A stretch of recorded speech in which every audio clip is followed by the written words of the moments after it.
कल्याण अंक, उसमें बोध कथा अंक को पढ़ोगे तो उसमें एक लाइन लिखी हुई है, बड़ी सुंदर लिखी है। मूर्ख होना, अज्ञानी होना बुरा नहीं है, पर बुरा क्या है? खूब ज्ञानवान होने के बाद दूसरे में ऐब देखना, ये अज्ञानता है और ये बुरा है। गीता प्रेस गोरखपुर की बौद्ध कथा अंक को पढ़िएगा, कल्याण की।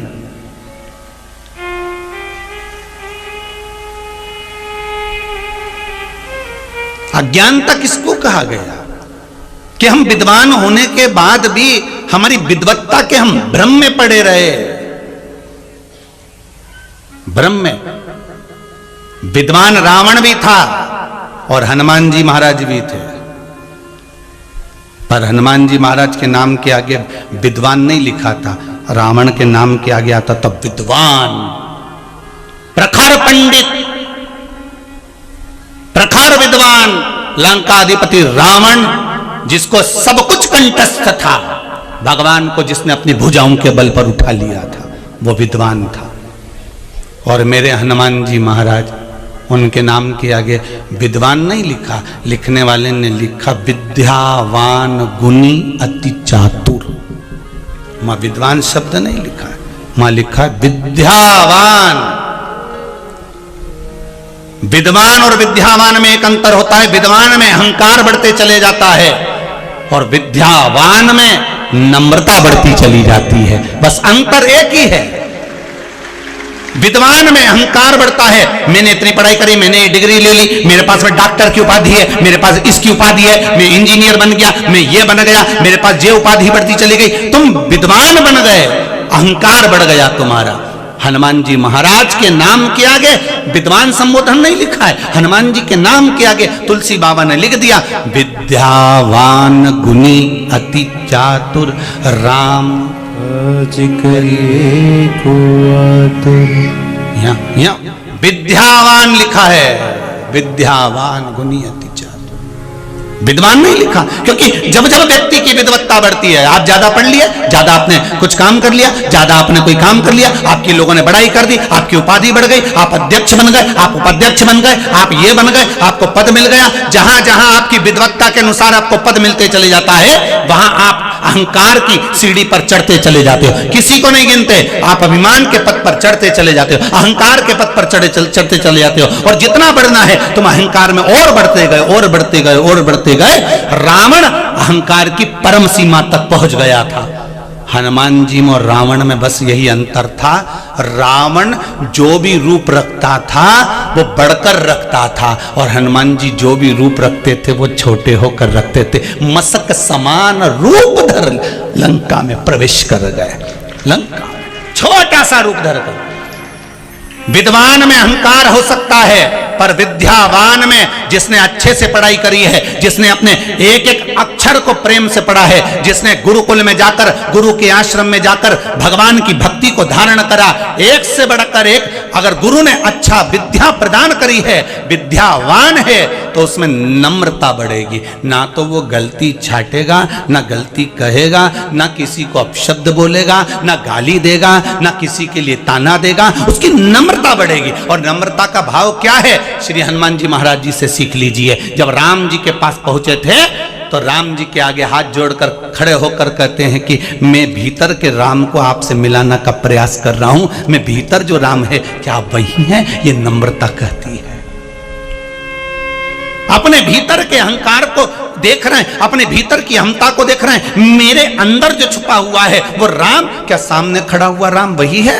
मैं हनुमान राम को पहचानने का प्रयास कर रहे हैं। ये विद्यावान व्यक्ति का लक्षण है कि वो अच्छा पढ़ लिख जाता है तो उसमें नम्रता आती चली जाती है, वो झुकना जानता है, वो समर्पण का भाव जानता है, वो हाय मम्मी हाय डैडी नहीं करता, वो प्रणाम करता है। हाय मम्मी और हाय डैडी से काम नहीं चलेगा। वो नमन करता है, वो प्रणाम करता है, साष्टांग करता है, उसकी विद्वत्ता बढ़ती है। कभी सीखो, सीखना हो तो किसी अच्छे विद्यावान से सीखो कि अच्छे अच्छे ऊंची ऊंची पोस्ट पर पहुंचने के बाद भी लोग अपने माँ बाप के पास जाकर उनको प्रणाम करते हैं, नमन करते हैं, साष्टांग करते हैं। कुछ सीखो। और आज का बेटा जरा सा इंजीनियर बन गया, जरा सा डॉक्टर बन गया, बड़ी उपाधि मिल गई, ज्यादा बड़ा पद मिल गया, तो माँ बाप आए भी तो ये उठ के ही नहीं खड़ा हो, आ गए होंगे, अब मेरे को तो पिटना पड़ेगा, पद है मेरे पास। तो कितने दिन का पद है, कितने दिन का? थोड़े दिन के बाद मालूम पड़े भूत लिखा जाता है पद के आगे, भूतपूर्व ये पद, भूतपूर्व का वो पद। अहंकार नहीं आना चाहिए। रावण में विद्वत्ता थी, अहंकार बढ़ गया था। हनुमान जी में विद्या बानता थी, इसलिए नम्रता आ गई थी।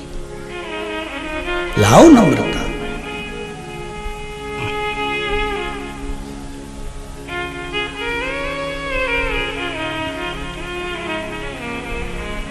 किसी ने पूछा, हनुमान जी क्या राम जी को कुछ अच्छा अच्छा सामान ला कर देते थे क्या, जो राम जी हनुमान जी पे इतने प्रसन्न हो गए थे? हनुमान जी राम जी को कोई अच्छा सामान ला कर देते थे जो राम जी इतने प्रसन्न हो गए थे, हनुमान पर इतने प्रसन्न हो गए थे?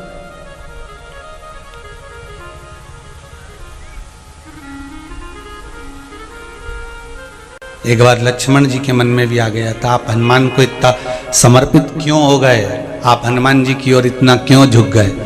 राम जी ने समझा दिया। एक बार हनुमान राम जी बैठे थे, लक्ष्मण जी बैठे थे, ऊपर एक बंदर बैठ गया। हनुमान जी अपना रूप बदलकर बंदर का रूप ऐसा लेकर, जिसको लक्ष्मण ना पहचाने राम ना पहचाने, ऊपर बैठ गए और अपनी पूंछ राम जी के मुंह पे मारी।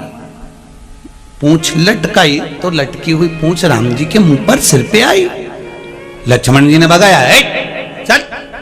अब बंदर भगे नहीं, पूंछ फिर मुंह पे आए, फिर नहीं भगे। लक्ष्मण जी ने राम जी से कहा, भैया एक काम करो, अब मुझे गुस्सा आ रहा है, मैं इस बंदर को मार दूंगा। धनुष और बाण उठाया। राम जी ने कहा, मत मार इसको। क्यों मार रहा है? ये आपको पूंछ नहीं दे रहा है, आपके चेहरे पर, आपके मुख पर, आपके स्वरूप पर बार बार पूंछ दे रहा है। राम जी ने कहा, अरे लक्ष्मण तू जानता नहीं है, जिसके पास जो होगा वो वही तो देगा।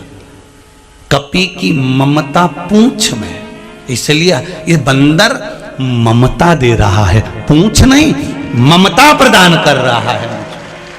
अपने भीतर का जो प्रेम है, अपने भीतर की जो वात्सल्यता है, अपने भीतर की जो करुणता है, वो मुझे प्रदान कर रहा है। हम कभी आपसे ये नहीं कहते कि आप शिव जी के मंदिर में जाकर बहुत सारा दान देना, या बहुत सारा धन देना, या बहुत सारा दौलत देना, या बहुत सारी पदार्थ देना, सामग्री देना। हम तो जब भी कहते हैं, एक पुष्पम एक बेल पत्रम, और इतना भी ना हो तो एक लोटा, एक जल का पात्र भरा समर्पित कर दिया। उस पात्र का सुख देखिए, एक पत्र में किसी ने लिखा है,